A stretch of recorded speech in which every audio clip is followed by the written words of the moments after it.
รยังมาโอเคนะทุกคนวันนี้ก็มันเจอกันแล้วก็ฝากคุยกันมากๆน้องมาวันนี้พามากินข้าวเที่ยงเราเลยมามีไก่ย่างแล้วก็ตำป่า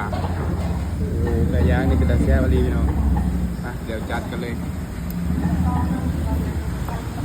หลังจากห่างหายกันไปโดนเราไม่ได้ค่อยลงคลิปเลยช่วงนี้ยากหลายพี่น้องมาเจอกันวันนี้ก็กินข้าวที่คือเก้านั่นแหละมั้ยเวลาย้ายห่างกันไปเลย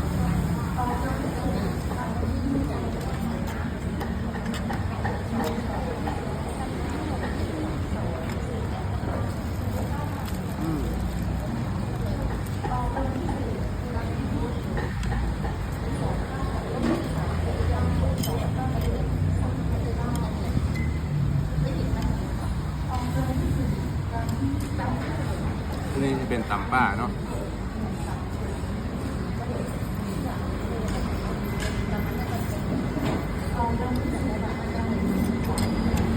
ขึ้นหน้าเจอไหมคลิปนี้